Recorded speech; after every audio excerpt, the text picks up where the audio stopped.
Donc je vais commencer, après Raphaëla et ensuite Wendy. Éternel Dieu de grâce, nous voulons louer et bénir encore ton Saint-Nom pour ce jour nouveau que tu as fait. Merci pour le renouvellement du souffle de vie que tu nous as accordé à chacun de nous. Merci parce que tu nous accordes la grâce d'être en santé, Seigneur Père éternel.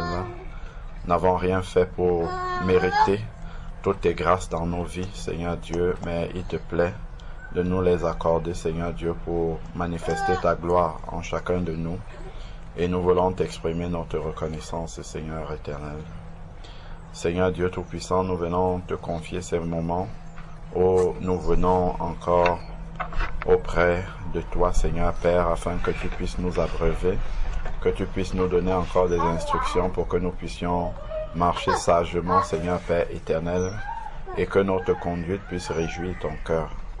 Seigneur Dieu, que toutes ces paroles que nous allons partager ne s'envolent pas de nos cœurs, que ces enfants puissent les retenir, et même moi d'ailleurs, Seigneur Père éternel, et que cela, Seigneur Dieu Tout-Puissant, qu'elles puissent le garder, Seigneur Dieu, précieusement dans leur cœur et surtout le vivre, Seigneur Dieu Tout-Puissant, durant toute leur vie.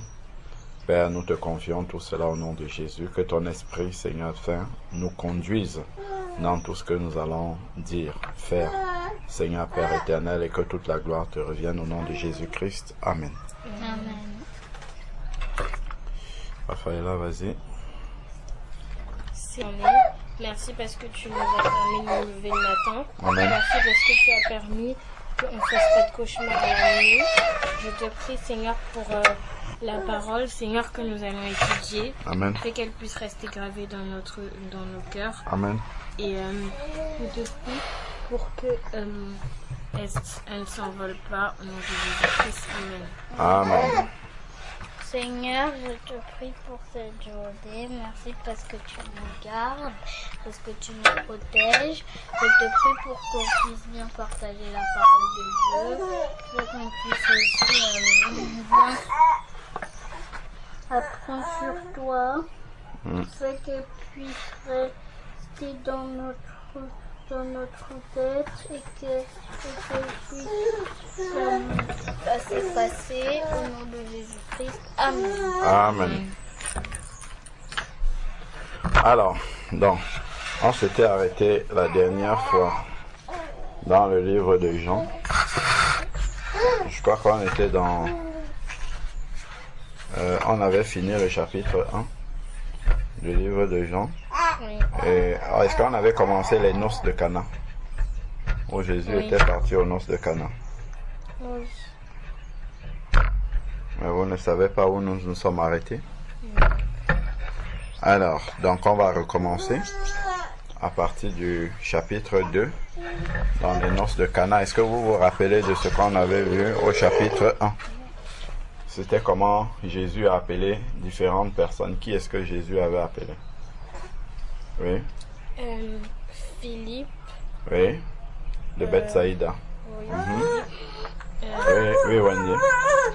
Dans le Peu importe si tu te rappelles d'une personne que Jésus avait appelée. André, André, très bien. Simon-Pierre.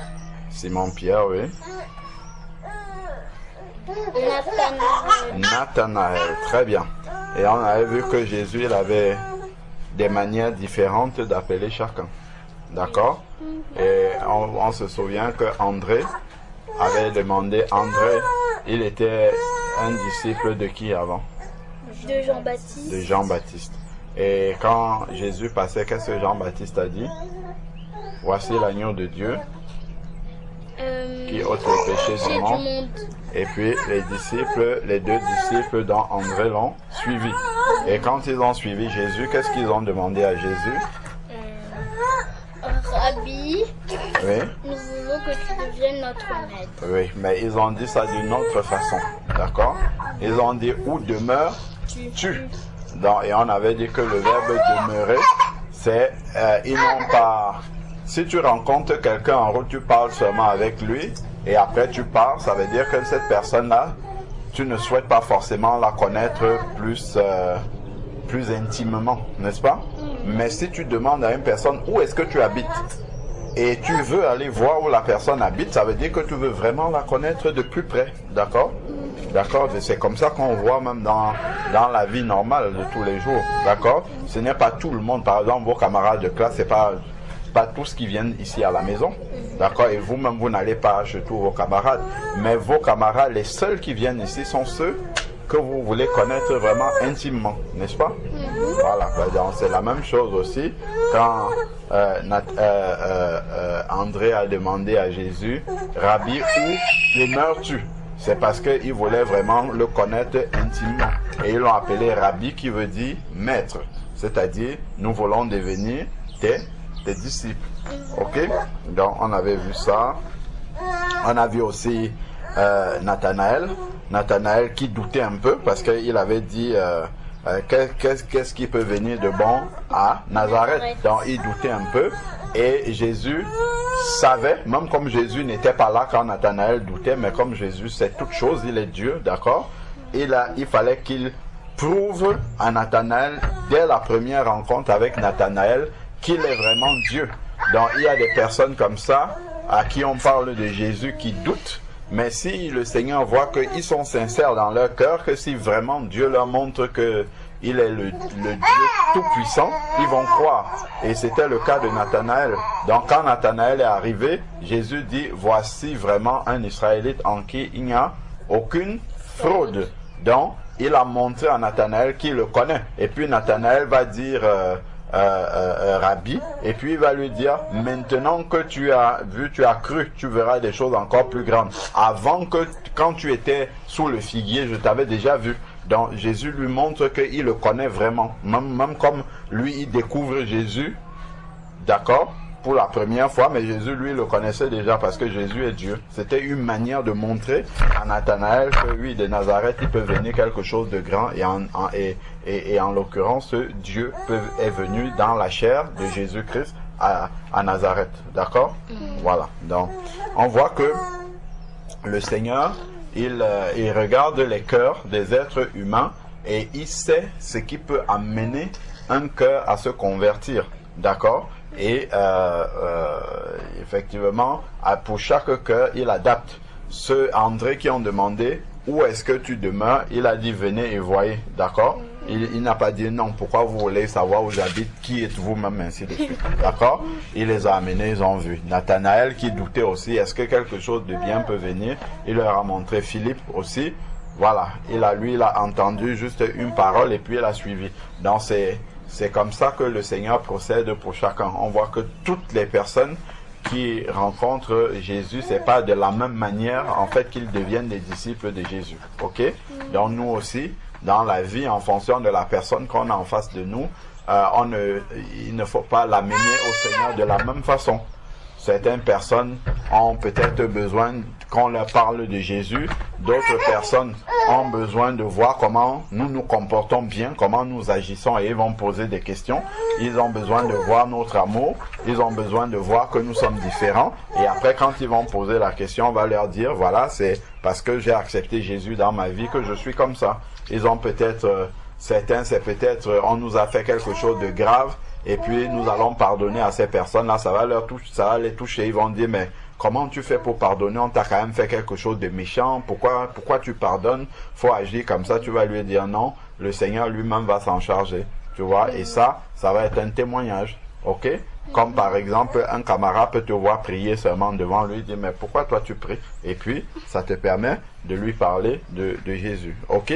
Donc, ça dépend vraiment de la personne qu'on a en face. Donc, il faut toujours que nous prions. Nous prions pour demander au Seigneur de quelle manière est-ce que nous devons témoigner de toi à chaque personne. Ok? Parce qu'on voit que Jésus, en fonction de la personne qui est devant lui, c'est différent. Ok? Voilà. Donc, on avait dit maintenant les noces de Cana. Ok. Qu'est-ce que vous savez sur les noces de Cana? Je sais que vous avez déjà vu ça en dessin animé, certainement. Qu'est-ce que de quoi est-ce que vous vous rappelez des noces de Cana? Oui, Wendy. Je me rappelle que il y avait un mariage. Oui, un mariage, très bien. Les noces, c'est un mariage, ok. Et il y avait Jésus qui était allé avec sa mère. Oui, très bien.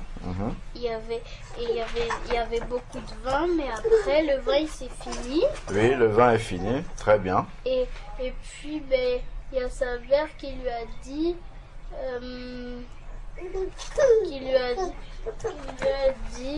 Oui, elle lui a dit ils n'ont plus de vin. oui, très bien. Et après ben, Jésus il a dit qu'est-ce qu'il y a entre toi et moi. Très bien. Et puis après ben, À haute voix. après ben, Marie elle a dit faites ce qu'il vous dira. Très bien. Et aussi après ben, il a pris de l'eau, il a versé et après il a dit d'aller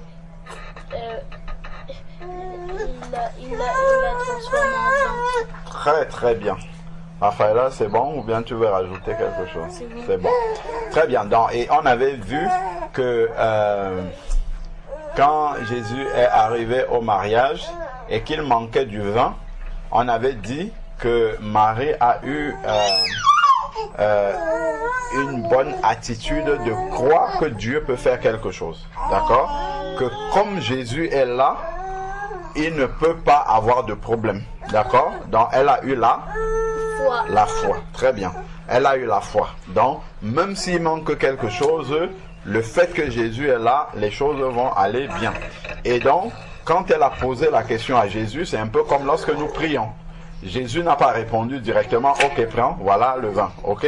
Donc, parfois, quand on prie, le Seigneur éprouve notre foi, c'est ce qu'on avait dit.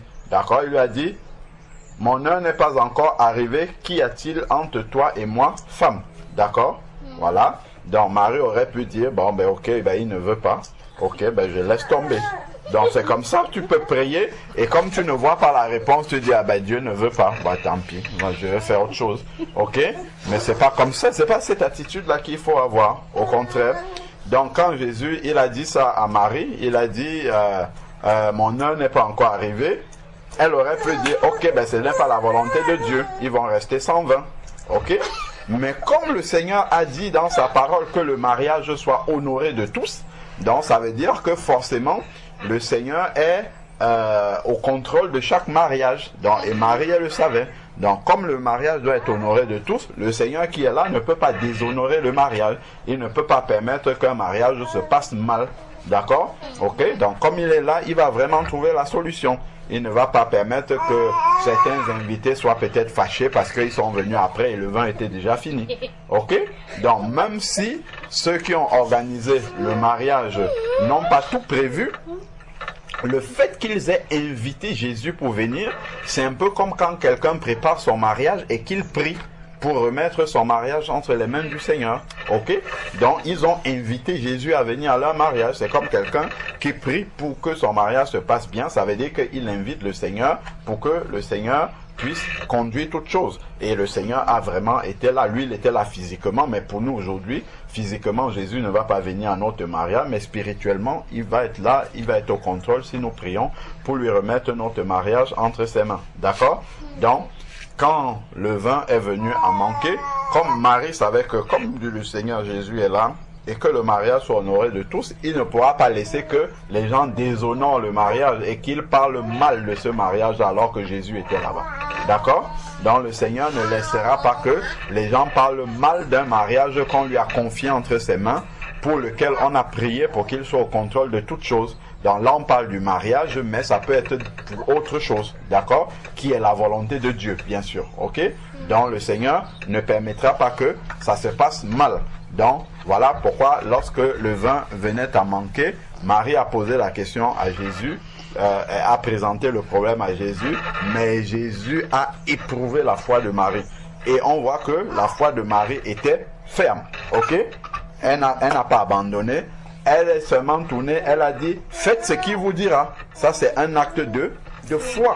D'accord? Ok? Faites ce que... Et puis, je crois je vous avais pris l'exemple de la dame qui priait pour avoir un enfant. Et elle venait elle venait au culte avec une poussette, alors qu'elle n'avait pas encore d'enfant. Vous vous rappelez de cet exemple que vous avez donné? Voilà. Aussi un autre. Voilà, donc elle a fait un acte de foi. Elle n'avait pas encore l'enfant, mais elle a acheté tout ce qu'il fallait pour l'enfant, même la poussette, et elle poussait la poussette vide, enfin elle ramenait la poussette vide au culte alors qu'il n'y avait pas d'enfant dedans. D'accord? Et après, effectivement, Dieu a exaucé. Mais on ne peut pas, on avait dit qu'on ne peut pas aussi forcer la main de Dieu. D'accord? Tu ne vas pas commencer à faire ça alors que tu n'as pas la foi pour imposer à Dieu de te donner ce que tu lui demandes. D'accord? Voilà. Dans un acte de foi, ce n'est pas la même chose que forcer la main de Dieu. Donc Dieu voit tout ça dans nos cœurs. Voilà. Donc si on est en train de lui forcer la main, il ne va pas exaucer. Par contre, s'il voit que c'est un acte de foi parce que nous lui faisons confiance, parce que nous avons cette assurance-là qu'il va nous donner ce que nous lui avons demandé, le Seigneur va exaucer. Et je crois qu'on avait lu dans Hébreux chapitre 11 au verset 1, et on avait vu c'est quoi la foi. La ferme assurance des choses qu'on espère et la démonstration de celles qu'on ne voit pas. C'est-à-dire quoi? C'est-à-dire que la foi, c'est quand tu pries, tu es sûr dans ton cœur que comme ce que tu demandes, c'est ce que Dieu veut aussi, il va te le donner. Ok? C'est ça que ça veut dire. Donc, voilà ce qu'on avait vu un peu sur les noces de Cana. Et quand Jésus avait changé l'eau en vin, qu'est-ce qu'il a dit? Est-ce qu'il a dit aller montrer à Marie? Non. Il a dit aller montrer à qui? À l'organisateur du mariage. C'est ce que je vois là, l'organisateur du repas goûtant. Ok? Donc, c'est l'organisateur du mariage, c'est à lui que Jésus a demandé d'aller montrer, faire goûter le vin. Ok? Oui, je vais remettre. Donc, c'est à lui que Jésus a demandé d'aller faire goûter le vin. Est-ce que on peut,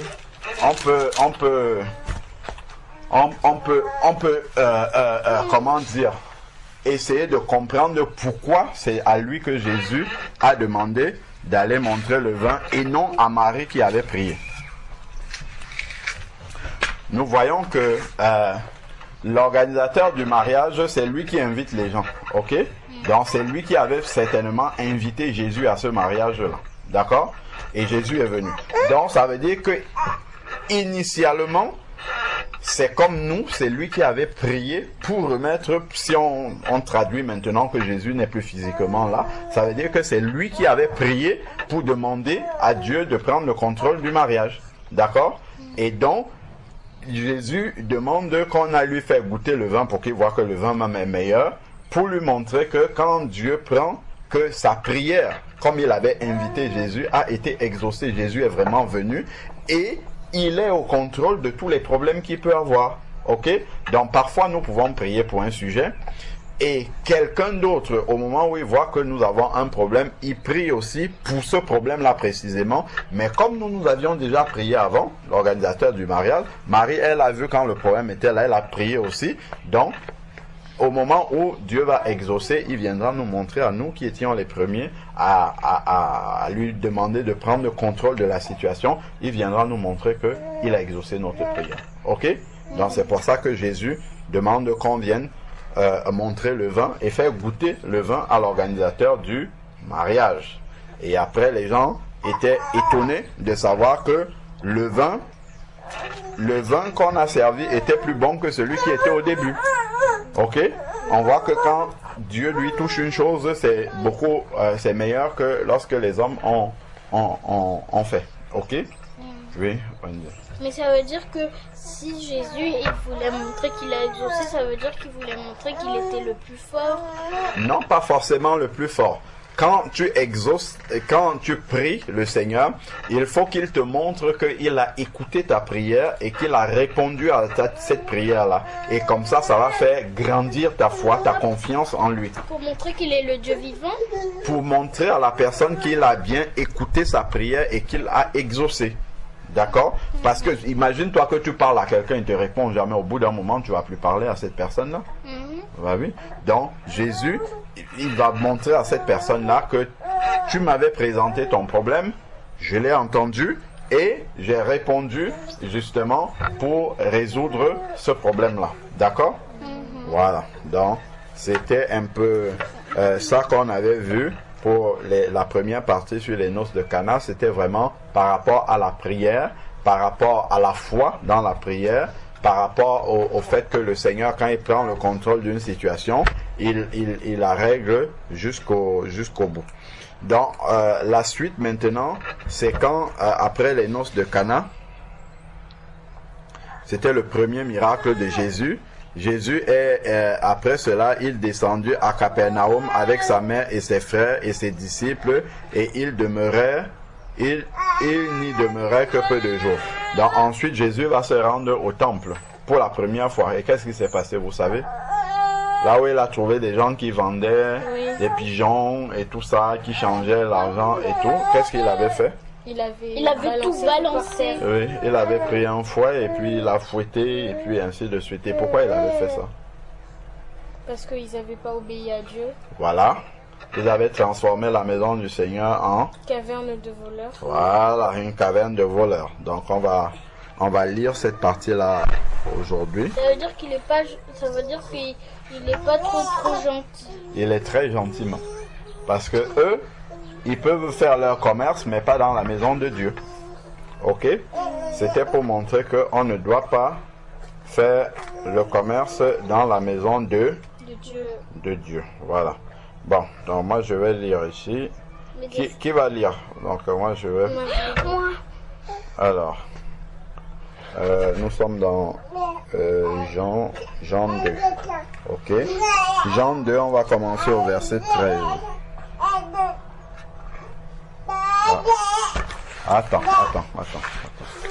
Jean chapitre 2, verset 13. Voilà, c'est la Pâque. Ok, donc Raphaëla va lire 3 versets et après Wendy va lire 3 versets. Et on lit verset par verset, on s'arrête. Et tu vas suivre attentivement. C'est la Pâque ici. Oui, c'est ça. Alors. Tu lis. La Pâque des Juifs était proche et Jésus monta à Jérusalem. Ok. Vous vous rappelez qu'on avait vu la Pâque, hein? On avait fait un partage sur la Pâque, vous vous rappelez? L'agneau qui doit être mangé jusqu'au matin. Vous vous rappelez? Ok, oui, dans la Pâque des Juifs, ok. Il trouva établis dans le temple les vendeurs de bœufs, de brebis et de pigeons et des changeurs. Voilà. Est-ce que il n'y a pas une place du marché? Si. Mais est-ce que ils doivent laisser la place du marché pour venir vendre dans le temple?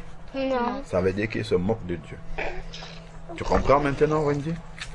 Il y a une place du marché, mais eux, ils laissent la place du marché pour venir vendre dans le temple. Or, normalement, il y a des personnes qui devaient s'occuper du temple, n'est-ce pas? Les sacrificateurs, les lévites et tout ça. Mais où sont-ils? Eux-mêmes, ils ont laissé les changeurs pour venir faire ça dans la maison de Dieu. Ça nous montre déjà que ceux qui devaient garder la maison de Dieu n'ont pas fait leur travail. D'accord? Les sacrificateurs, tout ça, normalement, ils devaient être en train de faire les sacrifices pour Dieu et enseigner la parole de Dieu. Ils ne le faisaient pas. Donc, eux, ils sont en tort. Ensuite, maintenant, les vendeurs de pigeons, des changeurs d'argent et tout ça, eux aussi, ils ont laissé la place du marché pour venir faire ça dans la maison de Dieu. Ça fait encore des deuxièmes personnes qui sont coupables. Est-ce que vous avez compris? Ok, continuons. Ça veut dire qu'ils sont méchants. Voilà, ils sont méchants. Tu comprends maintenant pourquoi Jésus il était fâché comme ça. Continuons.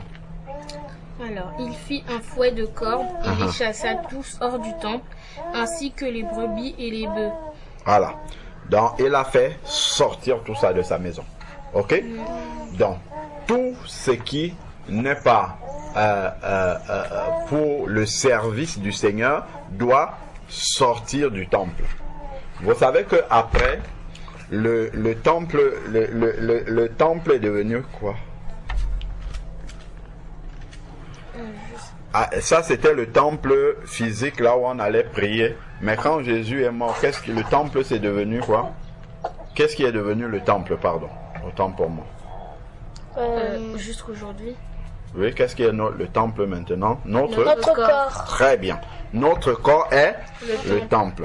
Vous avez vu quand Jésus arrive dans le temple, qu'est-ce qu'il fait? il chasse tout ce qui n'est pas de Dieu. Faire le commerce dans le temple, ce n'est pas de Dieu, il va les chasser. Tous ceux qui vendaient les brebis, les ici, il les a chassés. Donc, c'est la même chose que quand Jésus vient habiter dans un cœur, dans un corps, il chasse tout ce qui n'est pas de lui. Ok? Donc, tout ce qu'il y avait avant, qui n'est pas habitude de Dieu, qui ne glorifie pas Dieu, il chasse. Et il ne chasse pas doucement, il prend un fouet pour chasser. Ok? Vous avez vu? C'est comme chasser les démons. C'est comme quand Dieu arrive dans une vie, si tu as des démons, il les chasse avec le fouet. Est-ce qu'on a vu ça? Il prend le fouet et il chasse. Est-ce que après ça, un changeur, est-ce qu'un changeur est resté encore avec ses pigeons et tout ça? Non. Ils sont tous partis en courant. D'accord? Vous avez vu? Pourtant, physiquement, si on voyait Jésus physiquement, contre tous les vendeurs là, normalement, ils pouvaient taper Jésus. Humainement. Je ne dis pas Jésus, Dieu. L'homme, Jésus. S'ils se mettaient tous ensemble, ils pouvaient bien taper Jésus. D'accord? Mais ça nous montre vraiment que Jésus seul, juste sa présence faisait peur aux gens. D'accord? Parce que s'il le voyait seulement physique, bah ça c'est un petit homme, si on se met nous tous, on va le taper. Vous voyez? Mais c'était impossible parce que Jésus, il était Dieu. Donc même eux tous là mélangés, ils n'auraient rien pu faire. Parce que les anges allaient descendre, ainsi de suite. Mais seulement le respect que Jésus imposait, ils sont partis. Hein? Donc, peu importe le nombre de démons qu'il y a dans un corps, lorsque Jésus arrive, tous les démons partent, d'accord? Et ils partent avec tout ce qu'ils ont ramené dans le corps de la personne. C'est pourquoi il a chassé les pigeons, les bœufs, tout ce que les hommes et les animaux qui sont dedans, il a tout chassé. Donc Ok? les bœufs et les pigeons, ça représente des démons? Dans ce contexte-ci, d'accord? Parce que leur place n'était pas dans le temple. C'est pas au temple qu'on vend, c'est au marché. Ok? Donc, ils sont l'image des esprits et des démons qui peuvent être dans un corps humain. D'accord? Parce que le temple, après la résurrection de Jésus, c'est devenu notre corps. Ok? Donc, les pigeons, les bœufs et les changeurs, tout ça, et leur place, ce n'était pas au temple, c'est au marché. Ok? Donc, de la même manière, quand Jésus arrive dans un corps, par le Saint-Esprit, il chasse tous les esprits qui sont là et il les envoie dans les lieux arides. Ok? Dans les pigeons, tout ça, ils doivent aller au marché. C'est là-bas qu'on les vend. Ok? C'est où les lieux arides? C'est quoi? Les lieux arides, c'est un aride, ça veut dire là où il n'y a pas d'eau, il n'y a pas, c'est pas humide, d'accord? On sait que pour qu'il y ait la vie, on avait vu ça dans ton cours de sciences, il faut qu'il y ait l'eau. Donc, ils les envoient là où il n'y a pas la vie. Donc, ils doivent partir à la perdition un peu, d'accord? Ok? C'est ça les lieux arides. Ok? Voilà. Donc, ça nous montre le nettoyage. Quand Jésus vient dans une ville, dans une vie, la vie de quelqu'un, il nettoie. Il nettoie tout ce qui est sale, tout ce qui n'est pas de Dieu. Il enlève ça, il balaie. Ok? Il balaie. D'accord? Allez, continuons. Donc, si Jésus vient dans ta vie, tu dois changer. Tout ce qui est mauvais là, les pigeons, donc répondre mal à quelqu'un, ne pas respecter ses parents, ne pas respecter la maîtresse, tout ça ce sont les pigeons et les bœufs que Jésus est en train de prendre le fouet pour chasser ça de ta vie. Ok? Ok Wendy? Ok Raphaëla? Voilà.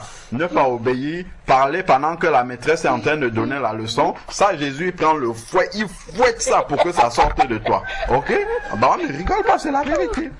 C'est la vérité. Donc Jésus il prend le fouet. Donc à chaque fois que tu fais quelque chose de mal, souviens-toi que Jésus veut fouetter ça. C'est pas toi qui fouettes, hein, mais c'est cette chose-là qui fouette pour que ça sorte de ta vie, comme les bœufs et les pigeons. J'imagine un peu les pigeons qui devaient être en panique, tout ça parti en courant quand Jésus était en train de fouetter. Ok? Ils volent dans tous les sens. D'accord? Voilà. Donc, c'est ça que Jésus arrive, quand il arrive dans une vie, c'est ça qu'il fait, il fait le nettoyage, ok? Donc, il nettoie l'intérieur, il nettoie proprement, parce que la maison du Seigneur doit être propre. Dans notre temple aussi, notre corps, notre cœur doit être propre, d'accord? Voilà, continuons. Alors, on est au verset combien? mais elle a déjà dit 3. Hein, on est au On est à 15. Toujours au 15, il dispersa Voilà. la monnaie des changeurs, Ok. renversa les tables Ok, donc il fait le nettoyage. Ok, 16. et dit aux vendeurs de pigeons, ôtez cela d'ici, ne faites pas de la maison de mon père une maison de trafic. T'as compris? Ne faites pas de la maison du Père un marché. En gros, c'est ça. Une maison de trafic, c'est le marché. Le trafic, c'est là où les gens font du change. Quand tu vas au marché, tu donnes l'argent, on te donne la marchandise. Ok? Donc ça, c'est le trafic. Les gens changent les choses. Donc, la maison du Seigneur n'est pas un endroit où on change les choses. Ok? Donc, de la même manière, ton corps aussi n'est pas un endroit où le diable doit venir pour faire ses trafics. D'accord? Les trafics, le diable, il va venir, il habite en toi et puis il te pousse pour aller faire quelque chose. Donc, il va peut-être te donner, te conduire à mentir. Ça, c'est ce que toi, tu lui donnes, c'est de mentir. Et ce que tu obtiens en mentant, ça, c'est ce que le diable il te donne. Ça, c'est du trafic. Toi, tu lui donnes le mensonge, il est content parce que mentir, c'est comme adorer le diable. Ok? Donc, toi, tu lui donnes le mensonge et lui, en réponse, il te donne. Par exemple, tu vas mentir peut-être que, je sais pas moi, tu as acheté, disons, tu as acheté un téléphone, ok? Et tu arrives à la maison, il ne te plaît plus. Tu retournes au magasin et tu dis, au lieu de dire le téléphone ne me plaît plus, je veux le changer, tu dis votre téléphone il est gâté, ok? Tu as menti.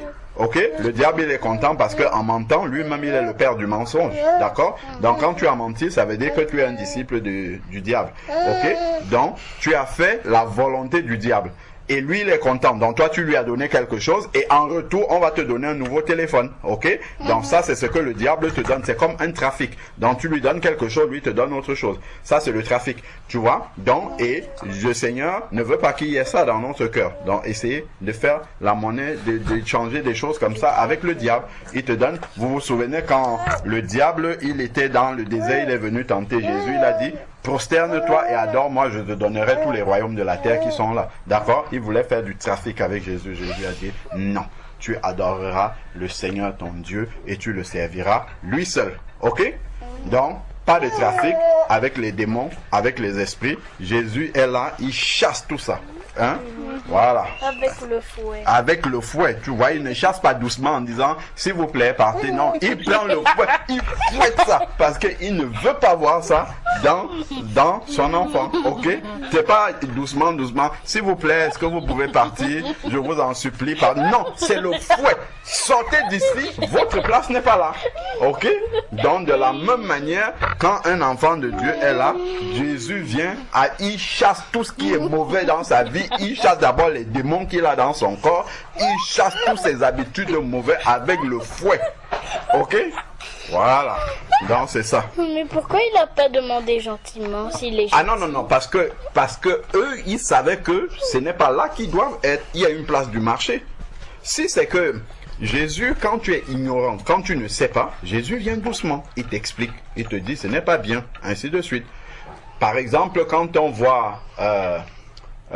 je sais pas moi, il y a des personnes qui faisaient mal, qui ne savaient pas que, par exemple, qui ne savaient pas que c'était mauvais, ce qu'elles étaient en train de faire. Quand Jésus vient, il lui explique tout doucement, ce que tu fais, ce n'est pas bien, il faut changer. D'accord? Je vais te donner une autre chance.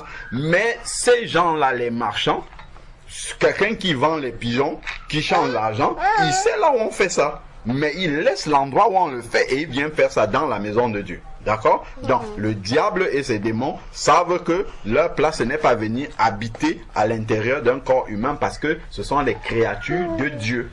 Tous les êtres humains, même ceux qui ne sont pas les enfants de Dieu, sont les créatures de Dieu. Donc, normalement, c'est Dieu qui doit habiter en eux.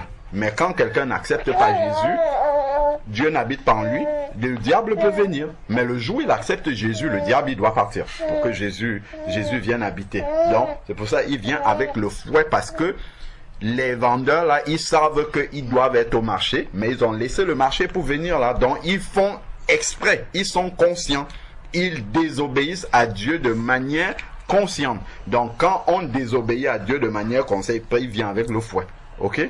Voilà. Mais si on est ignorant, la Bible dit que Dieu, sans tenir compte des temps d'ignorance, appelle tout le monde qu'ils aient à se repentir. C'est-à-dire que quand tu ne connais pas ce qui est bien de faire, le Seigneur vient, il t'explique, il te dit, Wendy, ce que tu fais là, c'est mal. Il faut que tu demandes pardon et que tu ne fasses plus. D'accord? Mais si tu continues à faire, quand il revient, ça avec le fouet. D'ailleurs, même les parents, nous aussi, c'est ce qu'on fait. Hein?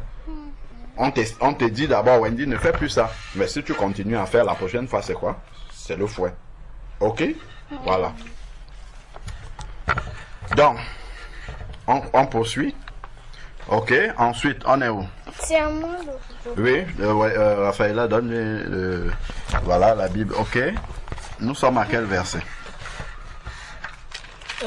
Dans verset 16. Oui. Voilà, ma maison n'est pas une maison de trafic. C'est ça qu'on expliquait. Donc, comment on continue à 17. Ses disciples Verset 17. Chapitre 2, verset 17.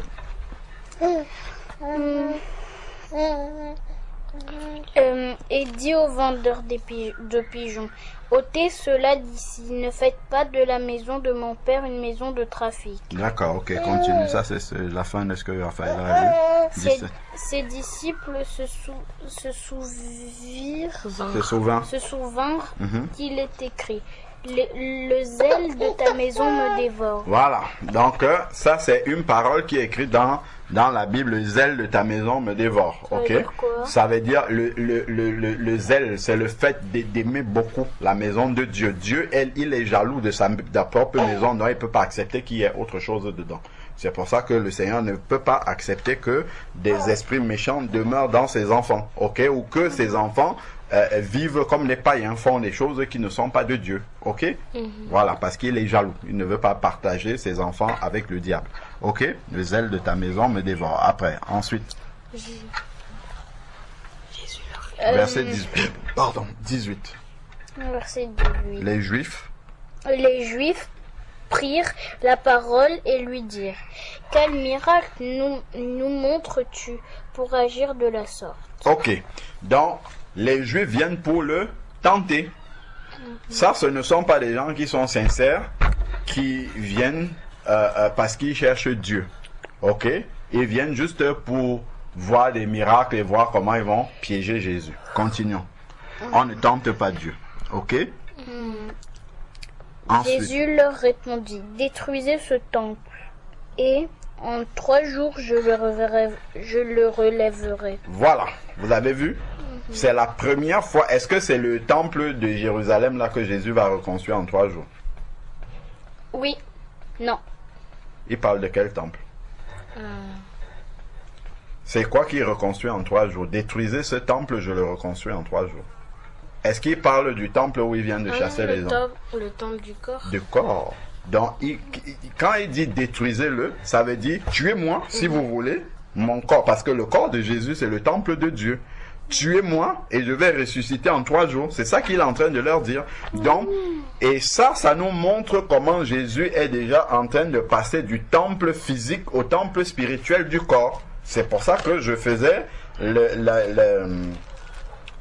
le parallèle, si on peut dire, la comparaison entre ce qui était en train de se passer physiquement et ce que nous devons comprendre spirituellement. Parce que effectivement, le temple, il montre comment le temple du corps de l'être humain doit être. Ok?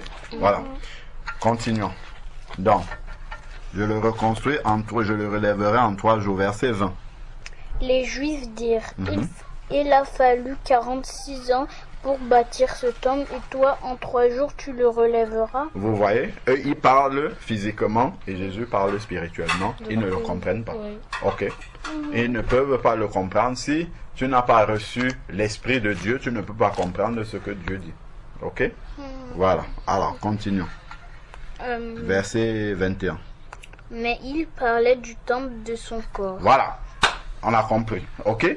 Donc voilà pourquoi on doit comprendre le geste que Jésus faisait en image de notre corps. Ok?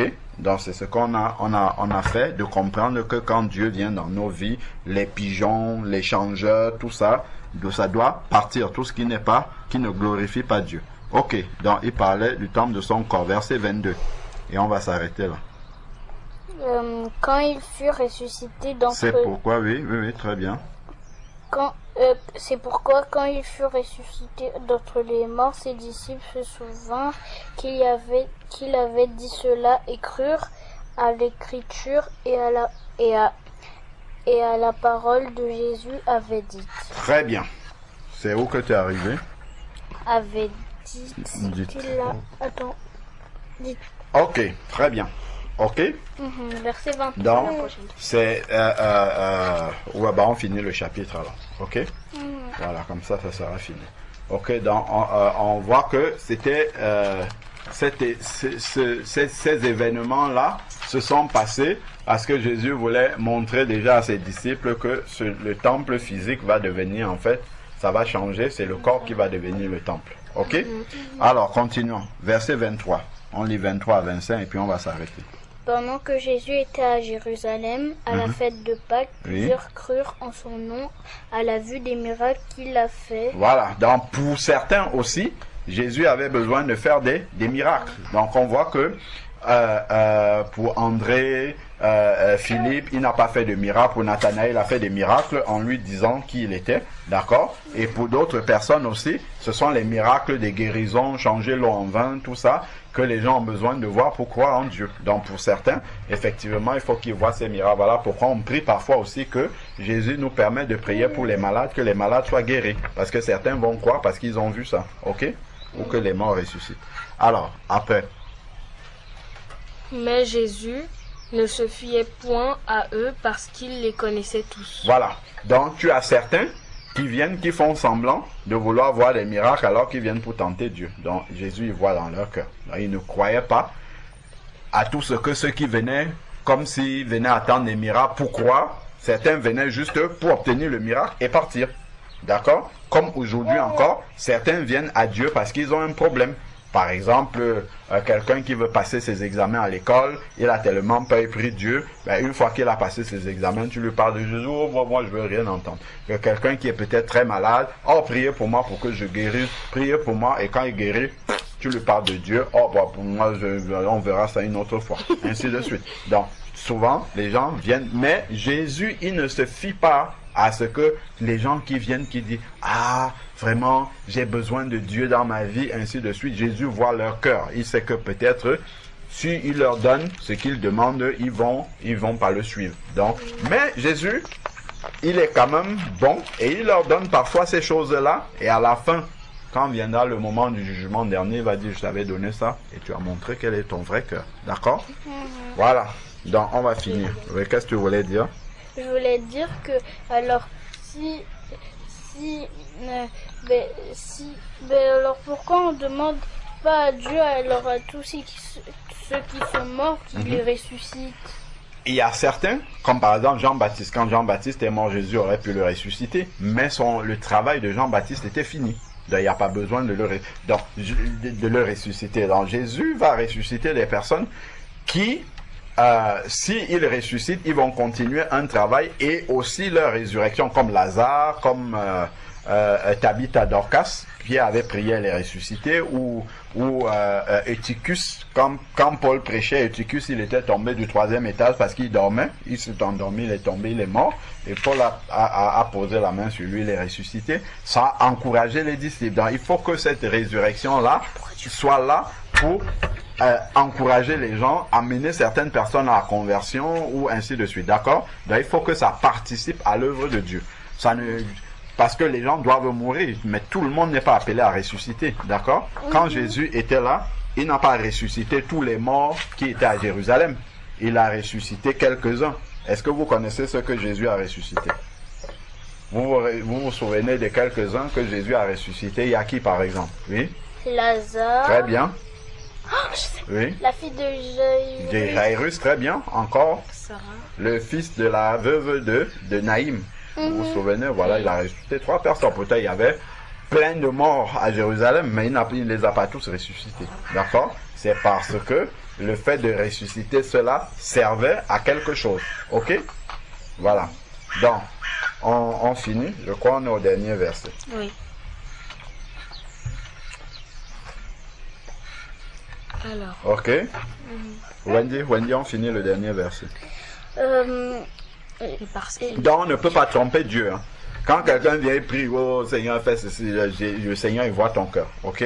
On ne peut pas tromper. C'est pour ça que on nous dit ici, là, que Jésus, il ne se fiait pas à eux. Il est La Bible dit qu'il les connaissait tous. Oui. Donc quand tu viens, tu es en train de prier, le Seigneur, il te connaît bien. Il sait ce qui est dans... Oh là là. Tu peux mettre 2 en haut, s'il te plaît. Voilà. Et tu vas à la fin, s'il te plaît. Ok, très bien. Donc il les connaissait tous. Verset 25. Mais Jésus ne se fiait pas à eux, parce qu'il les connaissait tous. Très bien. Et 25. Verset. maintenant. Et parce qu'il n'avait pas besoin qu'on lui rende témoignage de quelqu'un. Il savait de lui-même ce qui était dans l'homme. Très bien.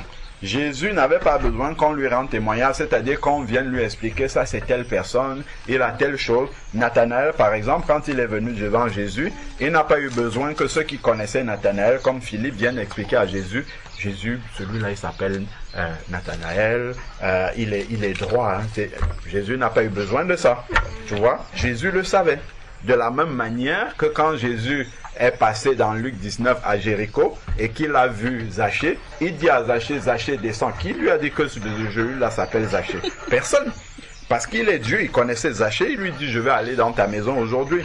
Est-ce que Jésus, quand les Juifs, ils regardent Jésus, ils disent wow, ben Jésus ne sait pas que ça c'est un voleur. Jésus savait bien que c'est un voleur. C'est pour ça qu'il est parti chez lui, pour lui apporter le salut. Et quand Jésus est entré chez lui, il dit Zachée, le salut est entré chez toi aujourd'hui. D'accord? Parce qu'il venait pour le transformer, pour le changer. Il n'avait pas besoin qu'on lui explique que voilà, Zachée c'est un voleur. Et il a besoin de se repentir. Jésus le connaissait. C'est pour ça que la Bible dit qu'il n'avait pas besoin qu'on lui rende témoignage de quelqu'un, qu'on lui explique qui est cette personne-là. D'accord? Lui, il le savait parce que c'est lui qui a créé les hommes et il sait ce qu'il y a dans le cœur, pas ce qu'il voit à l'extérieur. Il sait ce qu'il y a dans le cœur de l'homme. Donc quand tu es en train de prier Dieu, le Seigneur, il sait ce qu'il y a dans ton cœur. Si tu es juste en dehors, Seigneur, il sait que tout ce que tu dis, c'est juste du bout des lèvres, mais ton cœur ne croit pas et ne veut même pas ce que tu es en train de dire, ou bien veut, mais c'est juste pour te servir de Jésus. Ok? Donc les personnes qui viennent au Seigneur parce qu'ils sont intéressés, ils n'auront pas la bonne part. Ok? Ils n'auront pas l'héritage céleste. Ils vont peut-être avoir tout ce qu'ils demandent à Jésus, mais ça va s'arrêter sur la terre. Mais la vie éternelle, ça ils ne l'auront pas. Ok? Voilà pourquoi le Seigneur dit dans Matthieu 7, ce ne sont pas tous ceux qui disent Seigneur, Seigneur qui entreront dans le royaume des cieux, mais celui-là seul qui fait la volonté de mon Père qui est dans le ciel. Ok? Donc il faut qu'on soit sincère, qu'on soit sérieux, qu'on soit profond avec le Seigneur. Ok? Voilà. Parce qu'il connaît nos Cœur. Voilà.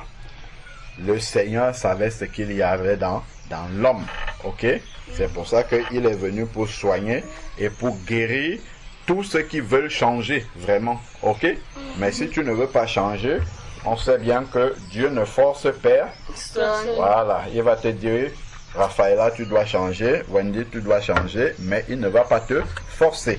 Mais quand tu fais un mauvais choix, tu sais aussi qu'à la fin, tu vas hériter ce qui est mauvais. Hein? Celui qui sème ce qui est mauvais récoltera ce qui est mauvais. Voilà. Ok? Oui, Wendy. Non, j'ai oublié ce que je voulais dire. Bon, quand tu vas t'en souvenir, tu vas poser la question. C'est bon? Alors, quel sujet de prière vous voyez par rapport à ce qu'on a partagé? Ah, c'est bon, je me souviens. Oui, vas-y. C'est que mais s'il y en a qui veulent et qui croient vraiment et qui s'en servent beaucoup, mais après dès que c'est fini, ils croient un peu et après ils arrêtent, comment Dieu il fait pour eux? Pour eux, le Seigneur, il voit au moment où tu vas commencer à croire un peu, il va venir pour t'encourager, pour que tu crois encore plus comme tu croyais au début et plus même encore que ce que tu croyais au début. Donc, tu vas avoir le choix, soit tu acceptes, soit tu refuses. Ok? Mais à la fin, quand tu vas partir de la terre, quand tu vas mourir, il regardera au moment où tu es mort, dans quel état tu étais. Ok? Voilà. Donc, c'est pour ça que Jésus disait, il faut persévérer jusqu'à la fin. Voilà. Donc, il faut aller jusqu'au bout. C'est bien de connaître Dieu au début de ta vie, mais il faut encore qu'à la fin de ta vie, que tu le connaisses et que tu aies toujours la foi. Ok? Donc, il faut persévérer. Voilà. Très bien. Alors, quels sont les sujets de prière que vous voyez de ce qu'on a partagé? Quels sont les sujets de prière? de demander à Dieu qu'on puisse, qu'on ne puisse pas demander quelque chose pour demander. Très bien. Raphaëla.